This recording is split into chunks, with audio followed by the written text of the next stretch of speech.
can't do. Jansen does math. All right, Jansen does math, part 3. We thought we would spice it up a little with your new intro. Is that going to be our intro every time? Well, what if we have a new intro every time? Ooh, a new intro every time. Well, go for a different voice, maybe? Sure. All right, you work on that. We'll work on this. All right, we are doing hypothesis testing today. Do you know what a hypothesis is? No. I don't know what this stuff is. You don't know what half this stuff is? That's all right. A hypothesis is a guess. All right, so we're going to talk about what happens when we guess. First, we need to talk about our null hypothesis and our alternative hypothesis. All right, so Jansen, if we take a look back here, what my students know is that the null hypothesis and the alternative hypothesis come in pairs. So every time you have one, you have to have the other.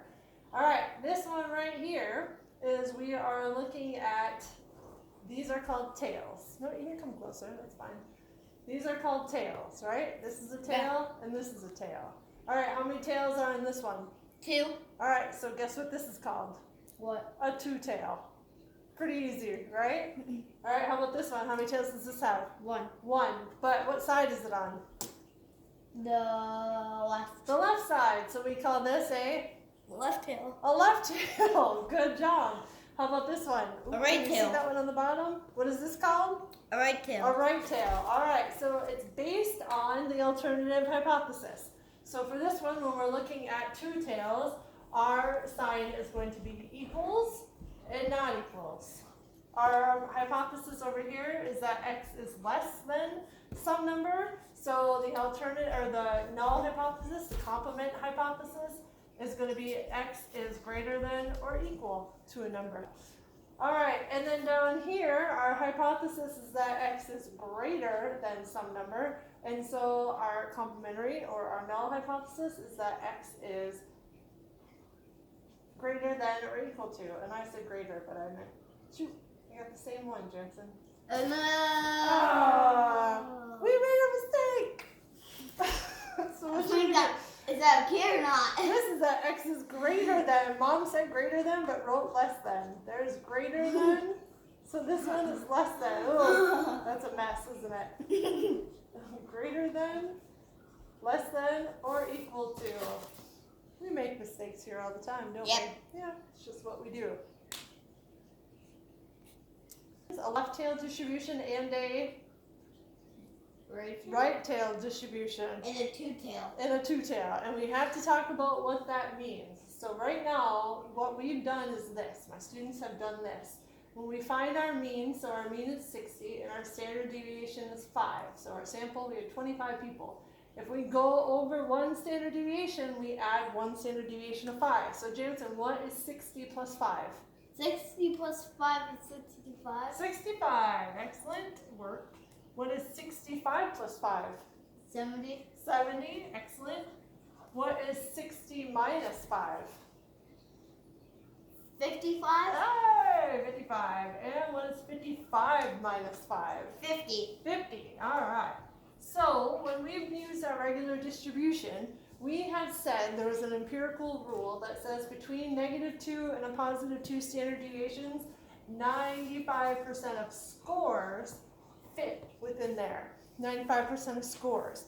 But we're not interested in estimating scores. We already have those. We're interested in estimating means, population means. So we want to be a little more precise. We don't want all of these scores. We want whatever is going to be actually close to our population mean. So now, instead of our standard deviation, we are going to use our standard error of the mean, which is just our population mean, which we know over here is 3, divided by our square root of n, which we heard was 25. So it's going to be 3 divided by 5. You don't know that yet, do you? Okay. 3 divided. I don't know what divided is. Divided? All right. So 3 divided by 5, we're going to say is 0.60. All right. So there, instead of going this far away, if we wanted to use the empirical rule, we could add 0.60 onto all of our scores as well. Any chance you know what 60 plus 0.60 is? I don't know what 0.60 is, so I don't. Okay, it's just 60.60. Ah. And then the next one, you'd add another 0.60 and you'd get 61.20. And you would back it up here and you'd get 59.4, 58.8. Yeah, that looks good. And now we're saying that we are relatively sure, hopefully, that our population mean is somewhere between 58.8 and 61.20. But that again is using the empirical rule that a -2 corresponds and a +2 corresponds to 95% of the scores. Let's say we want to be more precise. Stop. We wanted to be more precise and not just use 2 standard deviations or 2 standard error of the means. So, not yet. I'll tell you when it's ready. Okay. We're not ready yet. So, what we would want to do is take our confidence level. So, when we take our confidence level of 95%, that's going to be in the blue. And our confidence level of 90%, that's going to be in the red. When we take those two numbers, when we subtract 95 from 1, we get that 0.05, which is our alpha.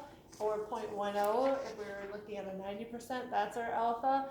And remember, our alpha is in both tails, right? So we wanted to go to our z-score and figure out if we're looking at a 10% alpha, then we're looking for 0.05 because 0.05 is below and 0.05 is above. So when we do that, we get our z-score of 1.96. That's always our z-score if we're looking for the 95% confidence level, if we know our population standard deviation. And it's 1.64 if we're looking for the 90% confidence level, if we know our population standard deviation. So what we're looking at then is this would be our interval of scores. This would be our interval of scores for the blue. All right, so Jansen, if you throw that up there, it'll make more sense. See here now, our confidence interval for the 90% is 59 to 60, and you notice that's smaller than our confidence interval for the 50 or the 95%, which is 58 to 61. Why is it smaller? Because remember, 95% confidence level means that out of everybody that does this, 95% of them will contain the population mean. So of course it's going to be a wider range. 90% means when we do this, only 90% of people will actually contain the population mean. And so that's going to be smaller because now only 90% contain it. We're getting closer to what the mean is. Oh, get out of the way, back up. Oh, man. All right, so this is what we've been doing, is trying to figure out our confidence level. We're trying to estimate the mean, the population mean. So now what we're looking at is we've seen what the likelihood is with our confidence interval that we're estimating the population mean. So let's pretend now that we are just using one sample means. We're going to get into 2 sample means in chapter 10. But we're looking at one sample mean and we're comparing it to something, either our guess or a pre-established population mean that we had before. And so we're looking at our sample mean, and this area in the middle will be that the null hypothesis is true. What does that say in there, Jansen? Ho is true. I told you. It is not ho. What is it? Ho? H-O. H-O is true. H-O is true. Don't be a 6-year-old. H-O is true. And then what does the pink say? HO is not true. HO is not true because remember our confidence interval puts us here and it says if we think our confidence interval are between these 2 numbers and our mean is somewhere in there, our population mean is somewhere in there, then if it's out in the tails, it's too far away. It is not likely to be a good representative sample of that population mean. So if our mean comes out somewhere way up here, we're going to say our mean is probably different than the mean that we are trying to look at.